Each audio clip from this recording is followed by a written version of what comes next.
বাংলাদেশের একজন সরকার প্রধান বাংলাদেশকে কতটা নিচে নামিয়ে দিল। ডক্টর মোহাম্মদ ইউনূস তিনি আসলে বাংলাদেশে আওয়ামী লীগের কিন্তু পতনও হয়ে গেছে। অপমানের নতুন রেকর্ড করলেন প্রধান উপদেষ্টা ইউনূস সাহেব। এদিকে ডক্টর ইউনূস লন্ডন থেকে বাংলাদেশের জন্য অনেক অপমান বয়ে আনছে। অনেকে তার বিরুদ্ধে আন্দোলন করায় আন্তর্জাতিক চাপ তার উপরে। বাংলাদেশে এবার কঠিন পরিস্থিতি তৈরি হবে, সবকিছু দেখতে পারবেন এই সম্পূর্ণ প্রতিবেদনে। কাল লন্ডনে চ্যাথাম হাউসে মোহাম্মদ ইউনূস কিছু গুরুত্বপূর্ণ কথাবার্তা বলেন। সেই কথাবার্তায় বাংলাদেশের প্রসঙ্গ ছিল, সেই কথাবার্তায় শেখ হাসিনার প্রসঙ্গ ছিল, বঙ্গবন্ধুর বাড়ি ভাঙা নিয়ে কথাবার্তা ছিল এবং সর্বোপরি ভারত এবং নরেন্দ্র মোদীকে নিয়ে তিনি একগুচ্ছ মন্তব্য করেন। আগামী নির্বাচনের পর ডক্টর ইউনূস বাংলাদেশের রাষ্ট্রপতি হচ্ছেন। বিশেষ করে শুক্রবার লন্ডনে হতে যাওয়া ডক্টর ইউনূস তারেক রহমানের বৈঠক এই গুঞ্জনকে আরও উস্কে দিচ্ছে। বিশেষজ্ঞরা বলছেন এই বৈঠকের মধ্য দিয়ে কমতে পারে সরকারের সাথে বিএনপির দূরত্ব। নির্বাচন চাই বলে মুখে ফেনা তুলে ফেলাও কমতে পারে। প্রফেসর ইউনূসকে জনগণ নির্বাচিত সরকারের প্রধানমন্ত্রী হিসেবে চায়। প্রফেসর ইউনূস যদিও সেটা প্রত্যাখ্যান করছেন যে না, এরকম কোনো ইচ্ছা বা পরিকল্পনা আমার নেই, কিন্তু জনগণ চায়। প্রধান উপদেষ্টা ডক্টর ইউনূস ব্লাসফেমি করেছেন। তিনি গণতন্ত্রের সাথে ব্লাসফেমি করেছেন বলে আমি সিরিয়াসলি বিশ্বাস করি। তিনি লন্ডন সফরে একটা ইন্টারভিউ দিয়েছেন এবং সেখানে অনেক কথা বলেছেন। ইনফ্যাক্ট তার ইন্টারভিউ থেকে অনেকগুলো ইস্যুতেই অ্যাড্রেস করা দরকার। সে কম করে নাই, সে বুঝে করুক অবৈধ করুক, সে কিন্তু অপরাধ অনেক করে ফেলছে এবং এই তার সরকার আপাতমস্তক অবৈধ। সুতরাং তার যে যতগুলো বেনিফিট, যত অ্যাকশন, কেউ তো এক সময় না এক সময় তাকে তো কাজ করায় উঠতে হবে। সুতরাং আবার মনে হয় এখন যে পরিস্থিতি, সারা দেশ উনি জিম্মি করে ফেলছে, এখন একটা অপশন হয়েছে। এদিকে যুক্তরাষ্ট্রের ডক্টর ইউনূসের উপর হামলা, আওয়ামী লীগের পক্ষ নিয়ে মুখ খুলল জাতিসংঘ। আওয়ামী লীগকে নিষিদ্ধ করায় ডক্টর ইউনূসকে বহিষ্কারের দাবি তুলেছেন বিশ্বের 29টি দেশের প্রধানমন্ত্রী। সব মিলে কঠিন বিপদের মুখে ডক্টর ইউনূস, যে কোনো সময় বহিষ্কার হতে পারেন তিনি। আসসালামু আলাইকুম দর্শক, নতুন একটি নিউজে আপনাকে স্বাগতম। ইতিমধ্যে আমরা দেখতে পাচ্ছি ডক্টর ইউনূস গত 2 দিন যাবৎ লন্ডনে রয়েছেন এবং তার লন্ডনের মধ্যে অনেক ঘটনা ঘটতেছে। ডক্টর ইউনূসের বিরুদ্ধে অনেকে আন্দোলন করতেছে, অনেকে রাজপথে নেমে আক্রমণ করার চেষ্টা করতেছে। দর্শক শ্রোতা, আজ ডক্টর ইউনূসের সাথে লন্ডনের প্রধানমন্ত্রীর একটা বৈঠক হওয়ার কথা ছিল এবং সেই বৈঠকটি লন্ডনের প্রধানমন্ত্রী প্রত্যাখ্যান করেন এবং ডক্টর ইউনূসের সাথে এক প্রকার কোনো মিট করতে চাচ্ছেন না। এবং এই বিষয়কে কেন্দ্র করে অনেকে বলতেছে যে ডক্টর ইউনূস লন্ডনের মধ্যে অপমানিত হয়েছেন। একটা দেশের প্রধান হয়ে ডক্টর ইউনূসের সাথে কেন ওই দেশের প্রধানমন্ত্রী বৈঠক করবে না, এই নিয়ে কিন্তু বাংলাদেশের এক প্রকার অপমানিত অবস্থা এবং এই নিয়ে আমাদের দেশের মধ্যে অনেক আলোচনা সমালোচনা হচ্ছে, অনেক তাণ্ডব হচ্ছে। দর্শক শ্রোতা, সবকিছু দেখতে পারবেন এই ভিডিওর মধ্যে। আপনারা সম্পূর্ণ ভিডিওটি ধারাবাহিক ক্লিক কন্টিনিউ করবেন। দেশের রাজনীতির সকল আপডেট এই একটি ভিডিওতে দেখতে পারবেন। আসুন আমরা কথা বলছি না, আমরা সরাসরি ভিডিওর মূল আলোচনায় চলে যাচ্ছি। ভাবতে পেরেছেন যে বাংলাদেশের একজন সরকার প্রধান বাংলাদেশকে কতটা নিচে নামিয়ে দিল? এ ব্যাপারে ব্রিটিশ গণমাধ্যম ফিনান্সিয়াল টাইমস একটি প্রতিবেদন করেছে। সেই প্রতিবেদনে জানা গেছে যে ব্রিটিশ প্রধানমন্ত্রী স্যার কিয়ার স্টারমার বাংলাদেশের ডক্টর ইউনূস, দখলদার ইউনূসের সাথে সাক্ষাতে অস্বীকৃতি জানিয়েছেন। ব্রিটিশ সরকারের কর্মকর্তারা নিশ্চিত করেছেন যে ডক্টর ইউনূসের সঙ্গে স্টারমারের সাক্ষাতের কোনো পরিকল্পনা নেই, যদিও এর বেশি কিছু জানাতে অস্বীকৃতি জানিয়েছে তারা। সাবেক প্রধানমন্ত্রী শেখ হাসিনার আমলে পাচার হওয়া কোটি কোটি ডলার পুনরুদ্ধারের প্রচেষ্টায় ব্রিটেন সরকারের জোরালো সমর্থন আদায়ের প্রেক্ষিতে স্টারমারের সাথে সাক্ষাতের কথা জানায় বাংলাদেশ। তাতে সাড়া দেননি স্টারমার। লন্ডনে সফররত প্রধান উপদেষ্টা ডক্টর মোহাম্মদ ইউনূসের সাথে সাক্ষাৎ করবেন না ব্রিটেনের প্রধানমন্ত্রী স্যার কিয়ার স্টারমার, এ খবর দিয়েছে ব্রিটিশ গণমাধ্যম ফিনান্সিয়াল টাইমস। আমি খানিক আগে যেটি বলছিলাম, এটি বাংলাদেশের জন্য কতটা অবমাননা একবার ভেবেছেন? ডক্টর মোহাম্মদ ইউনূস এমন, ডক্টর মোহাম্মদ ইউনূস বড় মাঠের খেলোয়াড়। আমারই লজ্জা লাগছে, ডক্টর মোহাম্মদ ইউনূসের লজ্জা লাগে না?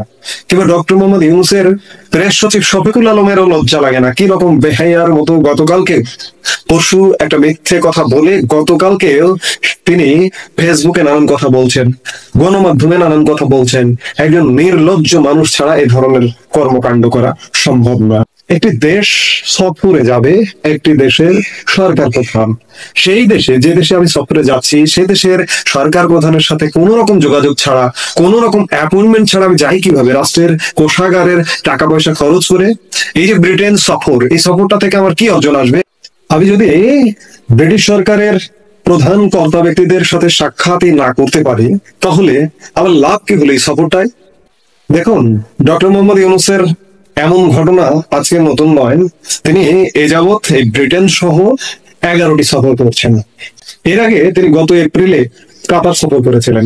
আপনাদের মনে আছে নিশ্চয়ই যে কাতারের আমিরেরও সাক্ষাৎ পাননি ডক্টর মোহাম্মদ ইউনুস। সে সময়ও ইউনুসের প্রেস সচিব শফিকুল আলম বলেছিলেন যে কাতারের আমির বিদেশে আছেন। অর্থাৎ ইউনুসের প্রেস সচিবের কমন ডায়লগ যে যখন যার সাক্ষাৎ পাওয়া যাবে না তাকে বিদেশে আছেন বলে চালিয়ে দাও। কাতারের আমিরকে বিদেশে আছেন বলে চালিয়ে দিয়েছিলেন। ঠিক তেমনি ব্রিটিশ প্রধানমন্ত্রী স্যার কিয়ার স্টারমার তিনিও বিদেশে আছেন, কানাডায় আছেন, এমনটাই বলেছিলেন শফিকুল আলম। আসলে মিথ্যাচার করে পার পাওয়া যায় না। ব্রিটিশ প্রধানমন্ত্রী নানাভাবে আমরা গত কয়েকদিন যাবত জানতে পারছি যে তিনি ব্রিটেনেই আছেন এবং তিনি উইকেন্ডে কানাডা যাবেন। এবং উইকেন্ডে যে কানাডা যাবেন, উইকেন্ড দ্যাট মিনস শনিবার 14 জুন G7 সম্মেলনে যোগদান করবার জন্য তিনি কানাডা যাবেন। এবং এটি গতকালকে এক সোশ্যাল মিডিয়া পোস্টের মাধ্যমে কানাডার প্রধানমন্ত্রী নিজে ফেসবুকে পোস্ট দিয়ে জানিয়েছেন যে উইকেন্ডে ব্রিটিশ প্রধানমন্ত্রী স্যার কিয়ার স্টারমার কানাডা সফর করতে আসবেন। এরপরে আর কোনো সন্দেহ সংশয় থাকে না যে স্যার কিয়ার স্টারমার ব্রিটেনে নেই। অর্থাৎ শফিকুল আলম মিথ্যাচার করেছেন। এই যে শফিকুল আলম যে মিথ্যাচারটি করলেন, এই মিথ্যাচারের কি কোনো শাস্তি দেবেন না ডক্টর মোহাম্মদ ইউনুস? একের পর এক বিগত 11 মাসে এই দেশ শাসন করতে গিয়ে নানা রকম মিথ্যাচারের শিকার হচ্ছে জাতি, এর কি কোনো শাস্তি হবে না? শাস্তি দেবেন না। ডক্টর মোহাম্মদ ইউনুস একটা চেয়ারে বসে আছে। এই শফিকুল আলম বা এই ধরনের লোকগুলোই বাংলাদেশকে, বাংলাদেশের মানুষকে প্রতিনিয়ত মিসগাইড করছেন। এই ব্রিটেন সফরটি ডক্টর মোহাম্মদ ইউনুসের একটি প্রচন্ড লজ্জাজনক সফর। আমি বলবো যে এই সফরটাতে দরকার ছিল এতটা লজ্জা পাওয়ার এমন একটি সফর। দেখুন, পুরো বাঙালি জাতির মধ্যে আমিও একজন যারও এই আক্ষেপটা হয় যে ডক্টর মোহাম্মদ ইউনুস তিনি আসলে বাংলাদেশে মিট দ্য প্রেস অথবা সরাসরি, যেমন আমরা আগে দেখেছি বিএনপির সময় বা শেখ হাসিনার সময় তিনি তো ঘন ঘনই করতেন যে সাংবাদিকদেরকে ডাকতেন, সেখানে তাদের বিভিন্ন প্রশ্ন থাকতো, জবাব থাকতো, উত্তর থাকতো। তো এই জিনিসগুলোর মাধ্যমে জাতি অনেক প্রশ্নের উত্তরও পাইতো। আবার ভেজাল লাগে আওয়ামী লীগের কিন্তু পতনও হয়ে গেছে এরকম একটা প্রেস কনফারেন্স থেকে। তো যাই হোক, এই মুহূর্তে যখন তিনি যুক্তরাজ্য সফর করছেন, সেখানেও প্রথম দিন আপনারা গতকালকে জানেন যে যুক্তরাজ্যের নীতি গবেষণা প্রতিষ্ঠান Chatham house royal institute of international affairs তারা একটা কি বলা যায় সংলাপের আয়োজন করেছেন, যেখানে তিনি সাংবাদিকদের বিভিন্ন প্রশ্নের উত্তর দিয়েছেন। আর সেখান থেকে বেশ কিছু বক্তব্য আসছে যেগুলো নিয়ে আবারও পুরো বাংলাদেশ আলোড়িত হচ্ছে। যেমনটা জাপানের বক্তব্যের পরে আসছিল। আওয়ামী লীগের নিষিদ্ধ ইস্যুতে তাকে প্রশ্ন করা হয়েছিল। তিনি কিন্তু স্পষ্ট বলছেন যে আমরা আওয়ামী লীগকে নিষিদ্ধ করি নাই, আওয়ামী লীগকে আমরা ব্যান্ড করি নাই, একটা নির্দিষ্ট সময়ের জন্য তাদের কার্যক্রমকে স্থগিত করা হয়েছে। তবে দলটি সম্পর্কে তিনি আফসোস করেছেন। আফসোস করে তিনি যে বক্তব্যগুলো দিয়েছেন সেখানে প্রশ্ন তোলা হয়েছিল আপনার নানান ধরনের। তো তিনি আপনারা বলছেন যে আফসোস করে যে আওয়ামী লীগকে আসলে রাজনৈতিক দল বলা যায় কিনা। 10 মাস হয়ে গেলেও জুলাই আগস্টের যে ঘটনা, সেই ঘটনাগুলোর জন্য দলটির কেউই দুঃখ প্রকাশ করেনি। উল্টো ভারতে বসে সাবেক প্রধানমন্ত্রী শেখ হাসিনা তিনি উস্কানি দিচ্ছেন। তিনি জানান যে আগামী জুলাইয়ে বাংলাদেশের সব রাজনৈতিক দলের উপস্থিতিতে জুলাই ঘোষণাপত্র ঘোষণা করা হবে এবং এর ভিত্তিতে আগামী নির্বাচনও হবে। আর এখানে তিনি বলছেন যে মানে একটা প্রশ্ন ছিল যে সমালোচকরা বলতে পারে যে কোন দল ঘোষণাপত্রের সাথে একমত নাও হতে পারে, যেমন আওয়ামী লীগ। সুতরাং আপনি সত্যিকার ভাবে জনগণ তাদের সিদ্ধান্ত জানানোর কোনো সুযোগ দিচ্ছেন কিনা? এটা তো গণতান্ত্রিক প্রক্রিয়া নয়, এটা ঐকমত্য নয়, এটা আজকের বাংলাদেশে একটা কর্তৃত্ববাদী পদক্ষেপ। মানে বিদেশি সাংবাদিকের প্রশ্ন ছিল। তো ওনার বক্তব্য হচ্ছে সেই বিতর্ক আছে। বিতর্ক হলো আওয়ামী লীগ কি একটি রাজনৈতিক দল? তারা কি এভাবে তরুণদের রাস্তায় খুন করতে পারে, এভাবে গুম করতে পারে, এভাবে টাকা চুরি করতে পারে? এখনই কি তাদের রাজনৈতিক দল বলবেন আপনি? এটা কোনো জাজমেন্ট নয়, এটা বিতর্ক। গত 5ই আগস্ট সাবেক প্রধানমন্ত্রী দেশ ছেড়ে পালালো। জনগণ উৎসব করলো যে তারা এখন মুক্ত। প্রধানমন্ত্রীর বিদায়ের পর ভেবেছিলাম যে ওই পর্ব শেষ, কিন্তু যারা পালিয়ে গেছে তারা সেটি অব্যাহত রেখেছে। অন্য দেশ থেকে জনগণকে উস্কানি দেওয়া, রাস্তায় নামা, 10 মাস হয়ে গেল। আশ্চর্যজনক ঘটনা হচ্ছে দলটির কেউ এখনো দুঃখ প্রকাশ করেনি, বলেনি যে আমি এর জন্য দায়ী নই, কারো আদেশে কেউ মারা গেছে, আমি খারাপ বোধ করছি যে আমি এর অংশ ছিলাম, কেউ বলেনি। আওয়ামী লীগের মিছিল, গণঅভ্যুত্থানের নেতা সহ অন্যদের হুমকি ধামকি দেওয়ার কারণে আমরা নিরাপদ বোধ করছি না। আওয়ামী লীগ অভ্যুত্থানের নেতাদেরকে হুমকি দিচ্ছে, তাই জাতি সিদ্ধান্ত নিয়েছে যে দেশ ও রাজনীতির নিরাপত্তার জন্য একটি সময়ের জন্য আওয়ামী লীগের কার্যক্রম স্থগিত থাকবে বিচার শেষ না হওয়া পর্যন্ত, তাদের নিষিদ্ধ করা হয়নি। এবং এখানে অনেক বক্তব্য আছে, আমরা দেখছি তিনি বিশাল লম্বা চূড়া বক্তব্য দিয়েছেন, যে মানে ওনার বক্তব্য যে আওয়ামী লীগের মধ্যে এখনো নমনীয়তা আসে নাই এবং আওয়ামী লীগ এখনো ঝুঁকে নাই, বরঞ্চ আওয়ামী লীগ প্রতিরোধের কথা বলছে, প্রতিবাদের কথা বলছে, বা ডক্টর মোহাম্মদ ইউনূসের সরকারকে উৎখাত করার জন্য নানান কর্মকাণ্ড চালিয়ে যাচ্ছে প্রকাশ্যে গোপনে, যদিও তাদের বিরুদ্ধে সরকার কর্তৃক হাজার হাজার কি বলা যে সংস্থা মিশন কাজ করে যাচ্ছে, গ্রেপ্তার হচ্ছে, অনেক কিছু হচ্ছে। তো ডক্টর মোহাম্মদ ইউনূসের আফসোস এটা যে এখন পর্যন্ত শেখের বিটি ঝুঁকলো না, বা তিনি এই ঘটনার জন্য দুঃখ প্রকাশ করলেন না। বাট আওয়ামী লীগ কেন করে না? আওয়ামী লীগের বক্তব্য আমরা যখনই শুনি, তাদের বক্তব্য এটা তো ছিলই পুরা কি বলে যে মাস্টার প্ল্যান ছিল সরকার পতনের। কোটা আন্দোলন তো শুধুমাত্র দৃশ্যমান ছিল, পেছনে পেছনে এটা সরকার পতনের আন্দোলন ছিল, কোটা আন্দোলন ছিল না। কাল লন্ডনে চ্যাথাম হাউসে মোহাম্মদ ইউনূস কিছু গুরুত্বপূর্ণ কথাবার্তা বলেন। সেই কথাবার্তায় বাংলাদেশের প্রসঙ্গ ছিল, সেই কথাবার্তায় শেখ হাসিনার প্রসঙ্গ ছিল, বঙ্গবন্ধুর বাড়ি ভাঙা নিয়ে কথাবার্তা ছিল, এবং সর্বোপরি ভারত এবং নরেন্দ্র মোদীকে নিয়ে তিনি একগুচ্ছ মন্তব্য করেন। এই ভিডিও আমি বানাতামই না যদি না তিনি ভারত এবং ভারতের প্রধানমন্ত্রীকে কেন্দ্র করে কিছু কুরুচিকর বক্তব্য পেশ করতেন। কুরুচিকর মানে আন্তর্জাতিক স্তরে তিনি এমন কিছু কথাবার্তা বলেছেন যেগুলো আসলে ভারতের ভাবমূর্তিকে ক্ষুণ্ণ করার চেষ্টা বলে আমার ভীষণ মাত্রায় মনে হয়েছে। দেখুন, মোহাম্মদ ইউনূসের এই শেষ 8 থেকে 10 মাসের বাংলাদেশের এই সময়টা দেখুন, প্রথম থেকেই তারা ভারত বিরোধিতাকে আশ্রয় করেছেন। আন্তর্জাতিক স্তরে চ্যাথাম হাউসের মতো একটি জায়গায় গিয়ে লন্ডনে, সেখানেও কিন্তু তারা ভারত বিরোধিতাকে অবলম্বন করলেন এবং পরিষ্কারভাবে নিজেদের ব্যর্থতাটাকে বুঝিয়ে দিলেন। কারণ মোহাম্মদ ইউনূস যে কথাবার্তাগুলো বলেছেন পুরোটাই চর্বিত চর্বণ, পুরনো কথাবার্তা, নতুন কিচ্ছু নেই। বিশ্বাস করুন, এমন কোনো কথা তিনি বলেননি যেটা আগে আপনারা শোনেননি। কিন্তু ওই পুরনো কথার মধ্যেও তিনি ভারত বিরোধিতাকে যেভাবে আঁকড়ে ধরে ক্ষমতার মসনদে বসে থাকার স্বপ্নটা লন্ডনে গিয়ে দেখলেন, তা কিন্তু একই সঙ্গে আপনাকে ধিক্কার জানাতেই হবে। এই লন্ডন সফরের শুরুটা কিন্তু মোহাম্মদ ইউনূসের ধাক্কা খেয়ে শুরু হয়েছিল। লন্ডনের হিথ্রো বিমানবন্দরের বাইরে একগুচ্ছ প্রবাসী বাংলাদেশি তাকে গো ব্যাক স্লোগান দেয়। মোহাম্মদ ইউনূস প্রথমবারের জন্য রিয়েলাইজ করেন আসলে তিনি আন্তর্জাতিক স্তরে নয়, রাজনৈতিক স্তরে কোথায় আছেন। দেশের জনগণ এবং দেশের জনগণের এই যে প্রকাশ্য সমর্থনের কথা মোহাম্মদ ইউনূস দাবি করেন, আসলে সবটাই যে ভুয়ো, বাংলাদেশের ভাষায় ভুয়া, তা কিন্তু প্রথমবার লন্ডনে গিয়ে ফিল করলেন এই মোহাম্মদ ইউনূস।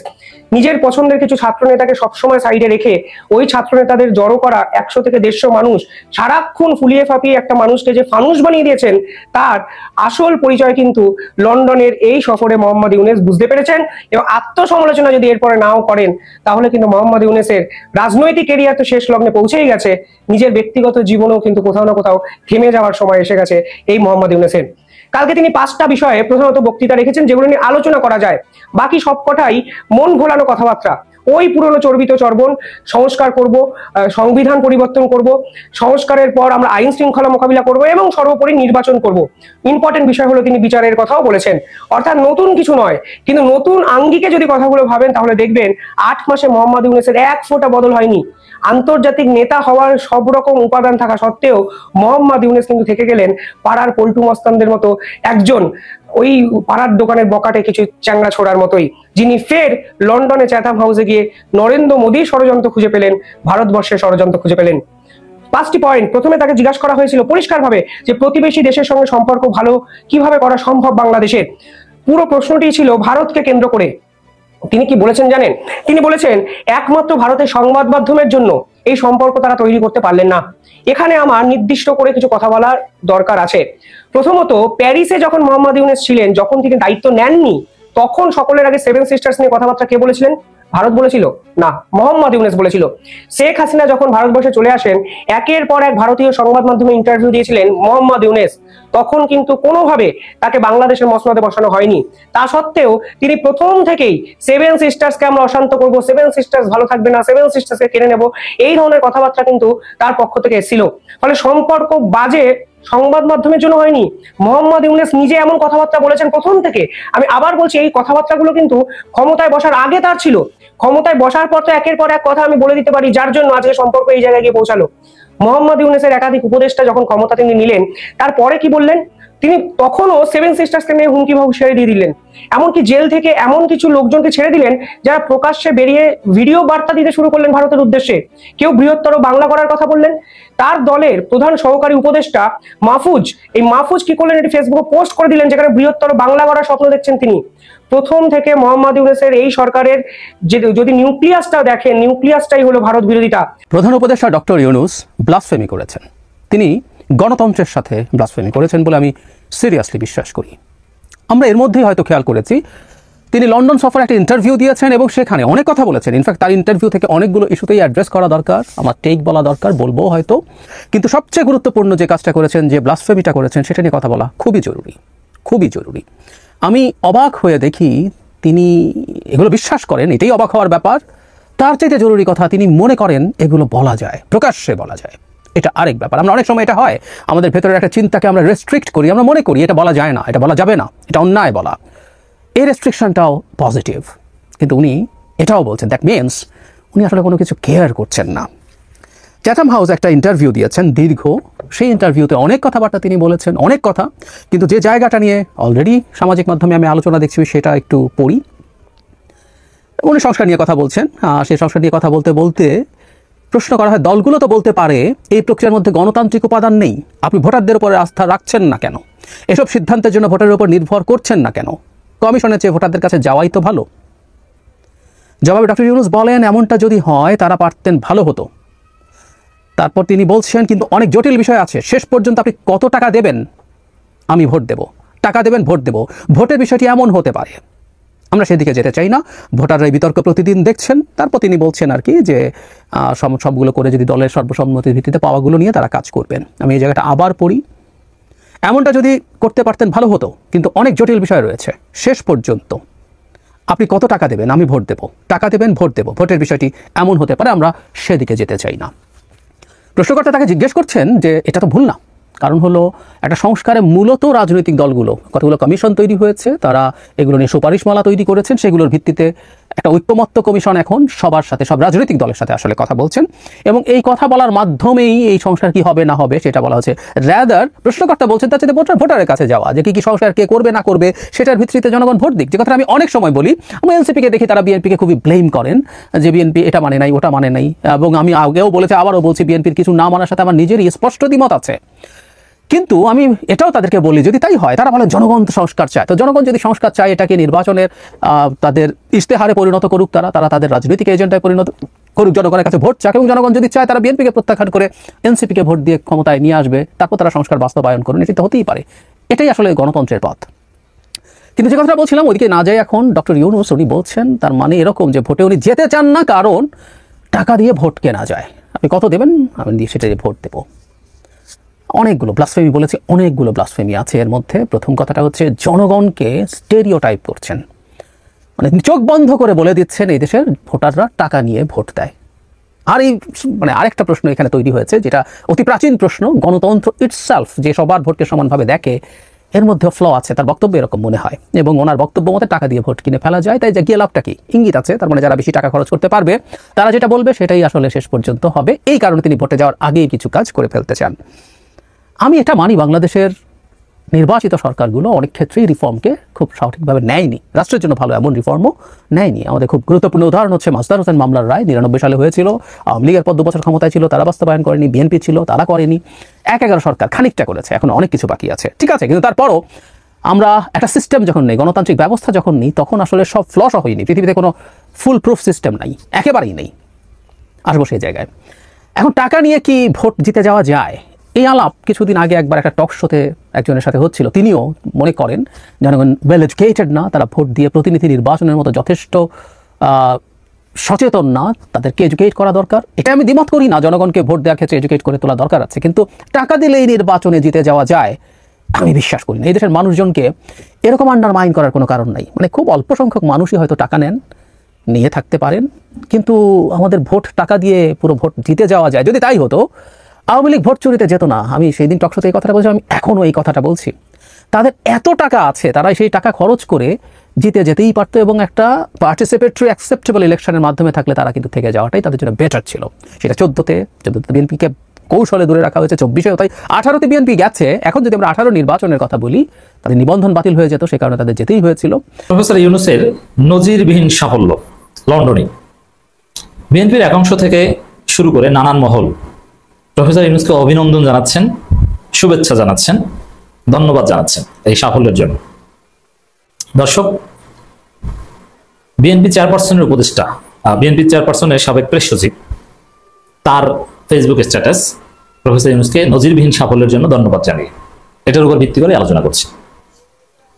প্রফেসর ইউনূস লন্ডনে, এখন এই লন্ডনেই আওয়ামী লীগের ঘনিষ্ঠ জনের বিপুল পরিমাণ সম্পদ জব্দ করার আদেশ দেওয়া হয়েছে। এটা ইউনূস সরকারের নজিরবিহীন সাফল্য। লন্ডনে পাচার করে সেই সম্পদ জব্দ হবে এটা কল্পনাও করেনি, কিন্তু ইউনূস সরকার সেটা করিয়েছেন। এখন আওয়ামী লীগের লোকজন খুব উচ্ছ্বাস প্রকাশ করছে যে ব্রিটিশ প্রধানমন্ত্রীর সাথে প্রধান উপদেষ্টা বৈঠক হচ্ছে না, এতে তারা খুশি। এখন ব্রিটিশ প্রধানমন্ত্রীর ভক্ত তারা। আচ্ছা, বৈঠক হচ্ছে না, কিন্তু ব্রিটিশ প্রধানমন্ত্রী আব্বার সাথে বৈঠক হচ্ছে, রাজার সাথে হচ্ছে। রাজা ডেকেছেন ইউনূসকে। ছেলের চাইতে বাপের গুরুত্ব বেশি না? রাজার সাথে বৈঠক হচ্ছে, আর কি। এরপরে প্রফেসর ইউনূস যে জন্য গেছেন সেটা তো হচ্ছে ভাই, পাচার করা অর্থ ফেরত আনতে যাচ্ছেন। প্রাথমিকভাবে তো সফল, সম্পত্তি জব্দ হয়েছে। এখন কি করবে? জব্দ হওয়া মানে কি? ওটা ফেরত আনার একটা ধাপ। জব্দ যেহেতু করাতে পেরেছে, ফেরত আনতে পারবে। দর্শক, মারুফ কামাল খানের এই স্ট্যাটাসটা আমরা একটু বিশ্লেষণ করব। ক্ষমতাচ্যুত ফ্যাসিস্ট শেখ হাসিনা সরকারের আমলের সাবেক ভূমি মন্ত্রী সাইফুজ্জামান চৌধুরীর যুক্তরাজ্যে থাকা সব সম্পত্তি জব্দ করেছে দেশটির জাতীয় অপরাধ সংস্থা NCA। এটা একটা বিশাল অর্জন ইউনূস সরকারের, যে হাসিনার একজন ঘনিষ্ঠ ভূমিদস্যুর সব সম্পত্তি জব্দ করেছে। এটা নজিরবিহীন, এটা যুক্তরাজ্যে সাধারণত ঘটে না, কিন্তু এটা ঘটাতে পেরেছে। আচ্ছা, আওয়ামী লীগের লোকজন আমরা প্রচার করছে যে তারা স্টারমানের সাথে বৈঠক ঠেকিয়ে দিয়েছে, তাহলে তারাই সাইফুজ্জামান চৌধুরীর সম্পদ জব্দ করাটা ফেরাতে পারেনি কেন? এটা তো আর পারল না। দর্শক, এর পেছনে অন্তর্বর্তী সরকারের গুরুত্বপূর্ণ অবদান রাখায় অন্তর্বর্তী সরকারের প্রধান উপদেষ্টা ডক্টর মোহাম্মদ ইউনূসকে অভিনন্দন জানিয়েছেন সাবেক প্রধানমন্ত্রী বেগম খালেদা জিয়ার সাবেক প্রেস সচিব মারুফ কামাল খান। এর জন্য এর পেছনে অন্তর্বর্তী সরকারের গুরুত্বপূর্ণ অবদান রাখা অন্তর্বর্তী সরকার প্রধান উপদেষ্টা ডক্টর মোহাম্মদ ইউনূসকে অভিনন্দন জানিয়েছেন সাবেক প্রধানমন্ত্রী বেগম খালেদা জিয়ার সাবেক প্রেস সচিব মারুফ কামাল খান। এর মানে বিএনপির একাংশ কিন্তু ইউনূসকে ধন্যবাদ জানাচ্ছে, অথচ বিএনপির লোকজন ইউনূসকে শুভেচ্ছা জানাতে বা অভিনন্দন জানাতে আলতাফ পার্কে যে প্রোগ্রাম হয়েছে সেখানে বিএনপির লোকজন যায়নি, সেখানে সাধারণ জনগণ এসেছে। যুক্তরাজ্যের বিভিন্ন বাংলাদেশি কমিউনিটির প্রভাবশালী লোকজন সেখানে গিয়েছে, কিন্তু এরা কিন্তু যায়নি। এটা বৃহস্পতিবার নিজের ভেরিফাইড ফেসবুক আইডিতে এক পোস্টে নজিরবিহীন সাফল্য উল্লেখ করে প্রধান উপদেষ্টা অভিনন্দন জানান সাবেক প্রেস সচিব। গতকালকে থেকে সারা বাংলাদেশে প্রধান আলোচিত যে বিষয়টা, সেটা হচ্ছে ডক্টর মোহাম্মদ ইউনূসের নোবেল প্রাপ্তিতে বিএনপির যিনি সভানেত্রী আছেন বেগম খালেদা জিয়া, উনি কতটা ভূমিকা রেখেছিলেন। এই বিষয়টা এত বছর পর হঠাৎ করে আলোচনায় উঠে এসেছে যে ডক্টর মোহাম্মদ ইউনূস তিনি যে নোবেল প্রাপ্তিটা পেয়েছেন বা পুরস্কারটা পেয়েছেন, এটার ক্ষেত্রে তৎকালীন ক্ষমতাধীন বিএনপির যিনি সভানেত্রী অথবা প্রধানমন্ত্রী ছিলেন বেগম খালেদা জিয়া, তিনি এবং আজকের এই যে রাজা চার্লস তৃতীয়, তারা দুইজন বড় ধরনের ভূমিকা রেখেছিলেন। এখন বেগম খালেদা জিয়া ডক্টর ইউনূসের এই নোবেল প্রাপ্তিতে কি ভূমিকা রেখেছিলেন আসুন দেখি। লন্ডনে বাংলাদেশ হাইকমিশনের সাবেক দ্বিতীয় সচিব এবং বাংলাদেশ সুপ্রিম কোর্ট আইনজীবী সমিতির নির্বাচিত সদস্য অ্যাডভোকেট মোহাম্মদ রুহুল কুদ্দুস কাজল গতকালকে তিনি একটা স্টেটাস দিয়েছেন, যেখানে তিনি লিখেছেন যে ডক্টর মোহাম্মদ ইউনূসের নোবেল প্রাপ্তিতে বেগম খালেদা জিয়া এবং প্রিন্স চার্লসের ভূমিকা একজন প্রত্যক্ষদর্শী হিসাবে তিনি বর্ণনা দিয়েছেন। তার যে বক্তব্যের মূল অংশগুলো আমরা যদি এখানে সামনে নিয়ে আসি, তিনি বলছেন যে সাবেক প্রধানমন্ত্রী বেগম খালেদা জিয়ার বদৌলতে বাংলাদেশ সরকারের একজন কূটনীতিক হিসাবে লন্ডনে বাংলাদেশ হাইকমিশনে কাজ করার সুযোগ হয়েছিল তো আপনার এই কাজল সাহেবের 2003 সালের সেপ্টেম্বর থেকে 2006 সালের অক্টোবর পর্যন্ত, মানে 3 বছর। তো তিনি বলছেন যে আমি ছিলাম হাইকমিশনের দ্বিতীয় সচিব। 2005 সালে রানী এলিজাবেথ কমনওয়েলথ ভুক্ত দেশের কূটনীতিকের জন্য বাকিংহাম প্যালেসে একটি গার্ডেন সিটির আয়োজন করেন, গার্ডেন পার্টির। বাংলাদেশের পক্ষ থেকে তৎকালীন হাইকমিশনার জনাব মোফাজ্জল করিম, deputy high commissioner doctor Saiful Islam Khan এবং আমি দ্বিতীয় সচিব মোহাম্মদ কুদ্দুস স্ত্রীকে নিয়ে উপস্থিত ছিলাম। রাজকীয় রীতি অনুযায়ী প্রথমে রানী এলিজাবেথ, তারপর তার স্বামী ফিলিপস, প্রিন্স চার্লস সারিবদ্ধভাবে বিভিন্ন দেশের রাষ্ট্রদূতদের সাথে কুশলাদি বিনিময় দর্শক আপনারা তো দেখলেন এখানে কি কথা হচ্ছে, অনেকেই কিন্তু অনেক কথা বলতেছে, অনেকে আলোচনা করতেছে, অনেকে সমালোচনা করতেছে দেশের বিভিন্ন অবস্থা এবং দেশের বিভিন্ন পরিস্থিতি নিয়ে সবাই সবার মন্তব্য প্রকাশ করতেছে এবং তাদের মন্তব্যগুলো দেখে আমরা অনেক কিছু বুঝতে পারি যে দেশের মধ্যে কি হচ্ছে, বিশেষ করে ডক্টর ইউনূসের লন্ডন সফরের মধ্যে কি কি হচ্ছে, কি কি বিষয় আলোচনা হচ্ছে, সমালোচনা হচ্ছে, এই বিষয়গুলোর সাথে কথা হয় গাইজ। এই বিষয়গুলোর সাথে আপনারা একমত পোষণ করেন নাকি দ্বিমত পোষণ করেন এবং এই বিষয়গুলো নিয়ে আপনাদের মন্তব্য অবশ্যই আপনারা কমেন্ট বক্সে লিখে যাবেন। আর তখন আপনাদেরকে আমরা যা কিছু দেখিয়েছি সব কিছু আমরা সোশ্যাল মিডিয়া থেকে সংগ্রহ করেছি, এখানে আমাদের নিজস্ব কোনো মন্তব্য নেই বা নিজস্ব কোনো সিদ্ধান্ত নেই। সর্বশেষ আপনাদের কাছে আমাদের একটা রিকোয়েস্ট থাকবে, আপনারা আমাদের চ্যানেলে নতুন দর্শক হয়ে থাকলে চ্যানেলটি সাবস্ক্রাইব করবেন এবং পাশে থাকা বেল বাটন চেপে যাবেন যাতে করে নেক্সট ভিডিওটা সবার আগে আপনাদের কাছে পৌঁছায়। ধন্যবাদ।